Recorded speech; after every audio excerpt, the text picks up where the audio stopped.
చెప్పితే అస్సలు వినరు. వయసు వచ్చినా కూడా ఇంతవరకు అయినా పెళ్ళం మాట్లాడరు. ఈ వయసులో అంత దూరం అడ్డం అవసరం అండి. మీ మోకాళ్ళ నొప్పులు చూస్తుంటే నాకు చాలా భయం వేస్తుంది. ఈ రోజు సెలవు పెట్టేయచ్చు కదా. ఈ రాఘవరావు గారు బడికి సెలవు పెట్టొచ్చేమో జానకి, కానీ ఆ 10 మంది పిల్లల భవిష్యత్తుకి సెలవు ఇవ్వలేను కదా. పైగా వచ్చే నెలలో 10వ తరగతి పరీక్షలు ఉన్నాయి. ఈ టైంలో నేను ఇంట్లో కూర్చుంటే వాళ్ళకి లెక్కలు ఎవరు చెప్తారు? పిల్లల భవిష్యత్తు సరే, మరి మీ ఆరోగ్యం, జీతం సరిగ్గా రాదు. ఉన్న ప్రభుత్వ బడిలో సౌకర్యాలు లేవు. ఈ ఊళ్ళో పిల్లలందరినీ సిటీలో ఉన్న ప్రైవేట్ స్కూల్కి పంపుతున్నారు. ఇంకా పాడుపడిన బడి కోసం మీరు ఎందుకని ఇంతలా ఆరాటపడ్డాం? ఈ వయసులో అంత దూరం అడ్డం అవసరమా? రోజు రోజుకి కాళ్ళు నొప్పులు ఎక్కువైపోతున్నాయి. ఈ ఒక్క రోజుకి సెలవు పెట్టి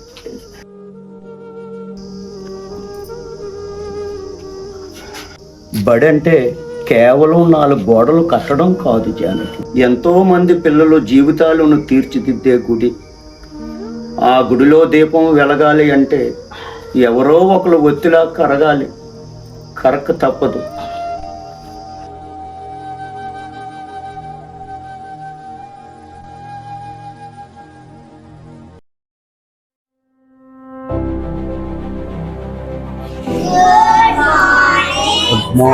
మార్నింగ్ పిల్లలు,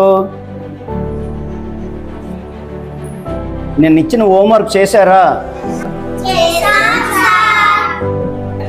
ఒక్కొక్కరు వచ్చి చూపించండి.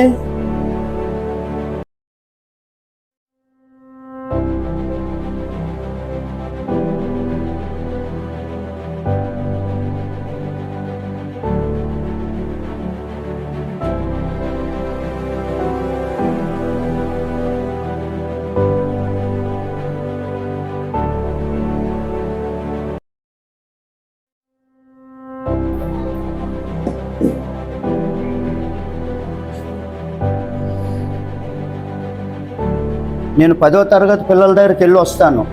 ఇవన్నీ మీకు ఇస్తున్నాను, చదువుకొని ఉండండి. వచ్చి మీకు పరీక్ష పెడతాను.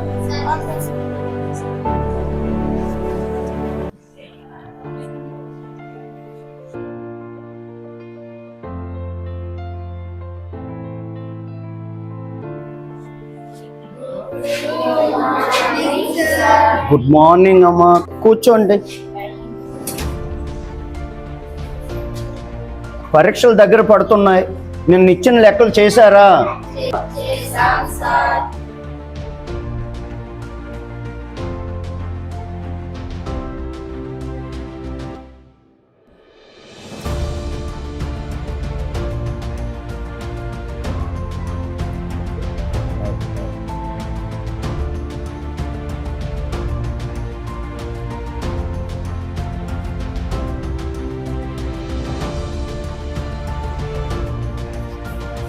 ఇది మీకు ఉదాహరణకు మాత్రం ఇచ్చాను. దీన్ని ఆధారం చేసుకొని మిగతావన్నీ లెక్కలన్నీ చేసుకోండి.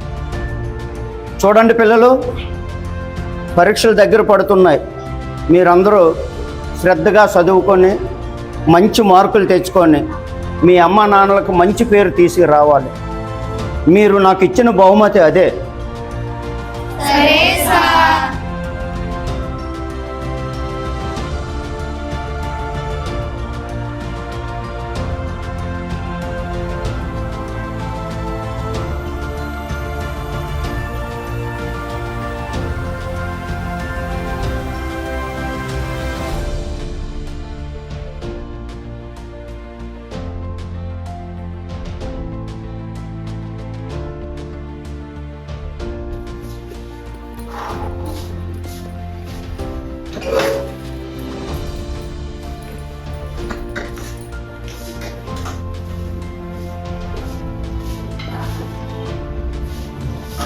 జానకి, కొంచెం తాగటానికి నీరు తీసుకురా.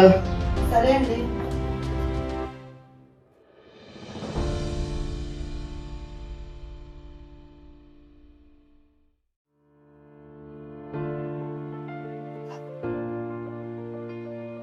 జానకి,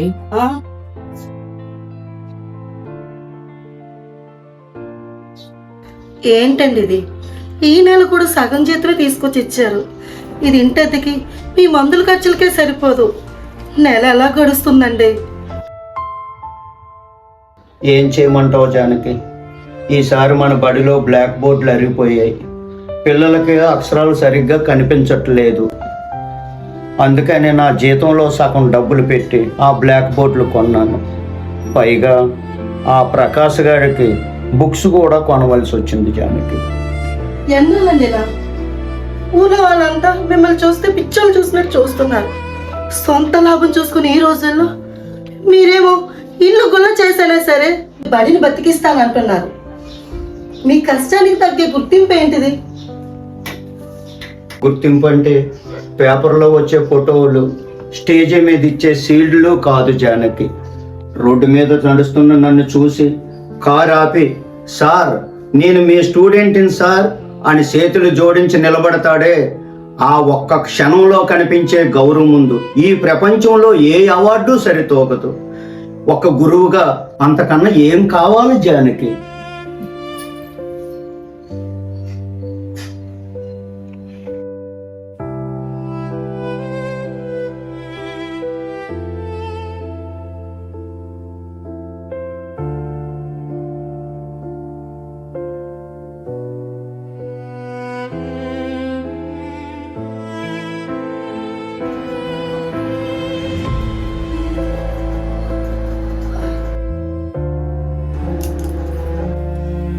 ఏమండి ఏమండి ఏమైందండి?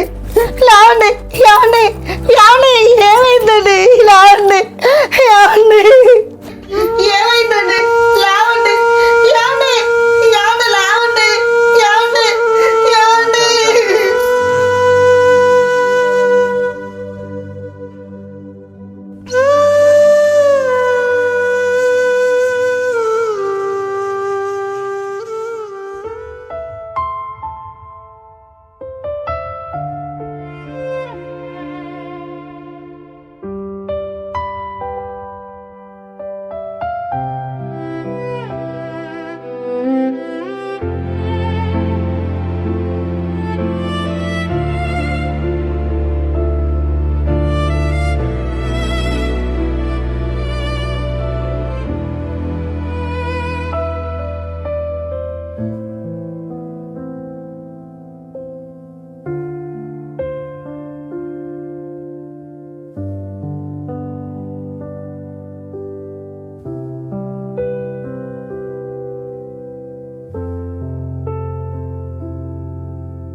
డాక్టర్ గారు, ఆయనకి ఎలా ఉంది? తీవ్రమైన పని ఒత్తిడి వల్ల ఆయనకి మైల్డ్ హార్ట్ అటాక్ వచ్చింది. అదృష్టవశాత్తు ప్రాణాపాయం తప్పుతున్నాను. కానీ ఆయనకు కంప్లీట్గా బెడ్ రెస్ట్ అవసరం. ఇంకా ఆయన నడవడం కానీ ఉద్యోగం చేయడం కానీ అస్సలు కూడా రేపటి నుంచి ఆయన స్కూల్కి వెళ్ళడం మానేయమనండి. అలాగే డాక్టర్ గారు.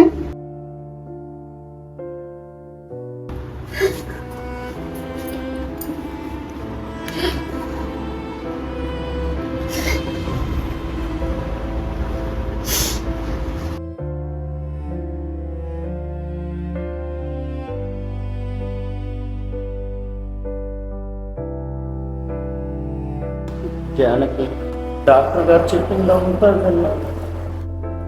నా ప్రాణం పోయినా పర్వాలేదు. రేపటి నుంచి వాళ్ళకి పాఠాలు ఎవరు చెప్తారు? బడి మూతపడిపోతుంది జానకి. మీరు శారీరకంగానే బడికి తోలువయ్యారు, మీ ఆశయాలకు కాదు.